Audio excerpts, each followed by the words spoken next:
ఇమాం, మౌజన్, పూజారులకు గౌరవ వేతనం ఇవ్వాలని కోరుతూ ఏలూరు జిల్లా కలెక్టర్ కార్యాలయం ఎదుట వైఎస్ఆర్సీపీ మైనార్టీ విభాగం జిల్లా అధ్యక్షులు షేక్ యూనిస్ పాషా ఆధ్వర్యంలో ధర్నా నిర్వహించారు. అనంతరం జిల్లా కలెక్టర్ని కలిసి వినతిపత్రం అందజేశారు.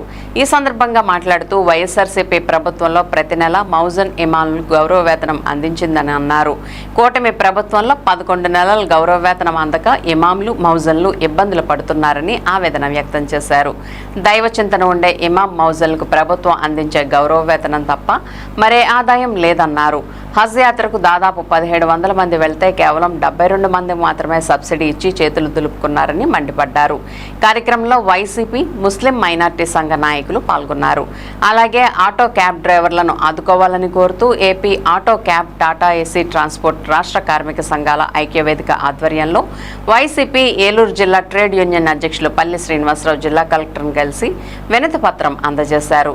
ఈ సందర్భంగా ఆయన మాట్లాడుతూ రాష్ట్రంలో ఉచిత బస్సు నేపథ్యంలో ఆటో క్యాబ్ డ్రైవర్లు ఇబ్బందులు పడుతున్నారని పేర్కొన్నారు. వారికి న్యాయం చేయాలని విజ్ఞప్తి చేశారు. తప్పకుండా చెల్లించడం జరిగింది. ఈ కూటమి ప్రభుత్వం ఏర్పడ్డాక గత జనవరి నుండి ఈ 2025 వార్షిక సంవత్సరాల నిమిత్తం 11 నెలలు వాళ్ళ జీతాలు ఆపేయడం వలన ఈ చిన్న మసీదులు ఏ ఉన్నాయో రాష్ట్ర వ్యాప్తంగా వాటిని ఇమాములు మౌజుల జీతాలు పెనుభారం అవడంతో వాళ్ళు కరెంటు బిల్లు కూడా కట్టలేని పరిస్థితి. మన జిల్లా కలెక్టర్ వారు కూడా స్పందించి మేడం గారు మాకు 5 నిమిషాలు టైం కేటాయించి మా బాధలను విని దీన్ని ప్రభుత్వాన్ని చేస్తూ ఉన్నారు.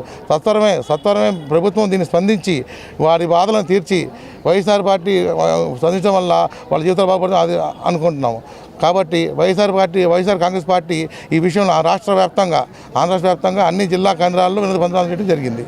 ముస్లిమ్స్ అనేవాళ్ళు కూడా ఈ యొక్క కూటమి ప్రభుత్వాన్ని కసాయి వాడు గొర్రెని నమ్మినట్టు నమ్మితే ఈరోజు పీక మీద కత్తి కోసి మా ముస్లిం ఇమాములకు, మా ముస్లింలకు అతి అన్యాయం జరిపింది ఈ కూటమి ప్రభుత్వం. చాలా ఘోరమైన ప్రభుత్వం. అదే ఒక వాళ్ళ మీద ఈరోజు ఏలూరు కలెక్టర్ గారిని కలవటం జరిగింది. అలాగే కాదు, రాష్ట్రమంతా మా మైనార్టీ ప్రెసిడెంట్ ఖాదర్ బాషా గారి పిలుపు కొరకు రాష్ట్రమంతా అన్ని జిల్లాల్లోనూ జిల్లా కలెక్టర్లకి వినోమపత్రం ఇవ్వటం జరుగుతుంది. కాబట్టి దీనికి మా జిల్లా తరపున ఏలూరు జిల్లా తరపున నలుమూల నుంచి ముస్లిం సోదరులందరూ హాజరయ్యి కలెక్టర్ గారిని కలుగుతాం జరిగింది. కాబట్టి మేము ఈ వినోమపత్రం కలెక్టర్ గారికి ఇవ్వటం జరిగింది. వైఎస్ఆర్ కాంగ్రెస్ పార్టీ మైనార్టీ విభాగం తరపున రాష్ట్ర అధికార ప్రతినిధిగా నేను పనిచేస్తూ ఉన్నాను. ఈరోజు రాష్ట్ర వ్యాప్తంగా అన్ని జిల్లా కేంద్రాల్లో కలెక్టర్లకు వినతిపత్రం ఇచ్చే విధంగా మా రాష్ట్ర అధ్యక్షుడు ఖాదర్ బాషా గారి ఆధ్వర్యంలో, వర్కింగ్ ప్రెసిడెంట్ హఫీజ్ ఖాన్ గారి ఆధ్వర్యంలో వాళ్ళ పిలుపు మేరకు ఇక్కడ ఈ సమావేశం కావడం జరిగింది. మా యొక్క సమస్యను జిల్లా కలెక్టర్ గారికి చెప్పడం, ఇమాం, మౌజన్లకు జీతాలు సరిగా రావట్లేదు కూటమి ప్రభుత్వం వచ్చిన దగ్గర నుండి అని చెప్పి మా యొక్క సమస్యను చెప్పడం, కలెక్టర్ గారు సానుకూలంగా స్పందించడం జరిగింది. ఈ విషయాన్ని తీవ్ర స్థాయిలో, ఇది ఇప్పుడు కేవలం స్టార్టింగ్ మాత్రమే, దీని మీద సరైనటువంటి చర్యలు తీసుకుని చంద్రబాబు నాయుడు కూటమి ప్రభుత్వం ముస్లింలకు న్యాయం చేస్తే తప్పకుండా ఇబ్బంది లేకుండా ఉంటుంది. ఒకవేళ దీన్ని పట్టించుకోకుండా వదిలేసినట్లయితే భవిష్యత్తులో వైఎస్ఆర్ కాంగ్రెస్ పార్టీ తరఫున ఈ యొక్క ఉద్యమాన్ని తీవ్రతరం చేసి రాష్ట్ర వ్యాప్తంగా ముస్లింల సత్తా చూపించే విధంగా మేము ముందుకెళ్తామని చెప్పి తెలియజేసుకుంటే అవకాశం ఇచ్చినందుకు ధన్యవాదాలు తెలియజేస్తా ఉన్నాను. ఏలూరు జిల్లా వైఎస్ఆర్ ట్రేడ్ యూనియన్ ప్రెసిడెంట్ అయిన నేను, నా పేరు పల్లి శ్రీనివాసరావు.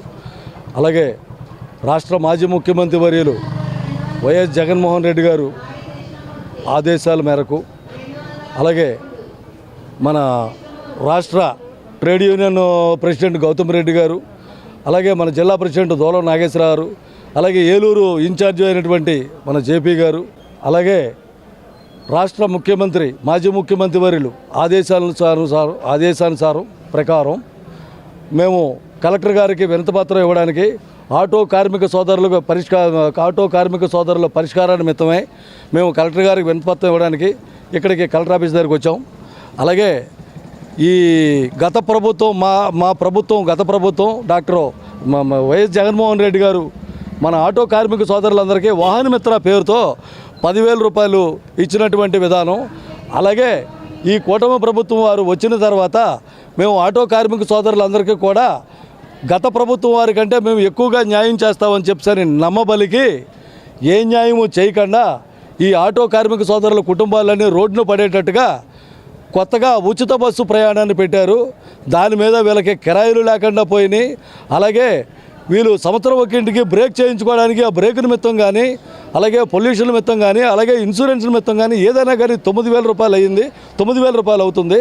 ఈ 9,000 రూపాయలు ఏంటంటే గత ప్రభుత్వం వారు 10,000 రూపాయలు ఇస్తే 9,000 రూపాయలు పోను కనీసం మనం తోలుకునే కిరాయిలన్నా మిగిలేదని చెప్పిన విధానం ఉండేది. ఈరోజు అటు ఆ 9,000 రూపాయలు కష్టమైపోతుంది, ఇటేమో కిరాయిలు లేకుండా పోయి వీళ్ళేమో ఇప్పుడున్న ప్రభుత్వం వారు ఏ రకమైన న్యాయం చేయకపోగా ఆటో కార్మిక సోదరుల కుటుంబాలన్నీ రోడ్డును పడ్డాయి కనుక ఈ ఆటో కార్మిక సోదరుల కుటుంబాలన్నిటికీ సత్వరమే అతి తొందరగా ఈ ఆటో కార్మిక సోదరుల కుటుంబాలన్నిటికీ కూడా అతి త్వరగా న్యాయం చేయాలని చెప్పని ఈ కూటమి ప్రభుత్వాన్ని, ఈ రాష్ట్ర ముఖ్యమంత్రులు చంద్రబాబు నాయుడు గారిని, అలాగే ఈ ప్రభుత్వ అధికారులందరినీ కోరడం అవుతుంది. దీంట్లో భాగంగా ఏంటంటే మా జగన్మోహన్ రెడ్డి గారు, మా రాష్ట్ర మాజీ ముఖ్యమంత్రి వర్యులు ఆదేశానుసారం ఈ ఆటో కార్మిక సోదరులందరి సమస్య సత్వరమే ఇది పరిష్కారం అవ్వకపోతే కనుక ఇది రాష్ట్ర వ్యాపత్తు కూడా ఈ కార్యక్రమాన్ని బలోపేతం చేసి అందరం కూడా ఉద్యమంగా ప్రయాణం చేసి ఈ ఆటో కార్మిక సోదరులందరికీ మా వైఎస్ఆర్ కాంగ్రెస్ పార్టీ తరఫున మేము అండగా నిలబడతామని తెలియజేసుకుంటూ ఈ అవకాశం నాకు ఇచ్చిన మీడియా మిత్రులకి అందరికీ నా ధన్యవాదాలు తెలియజేసుకుంటున్నా.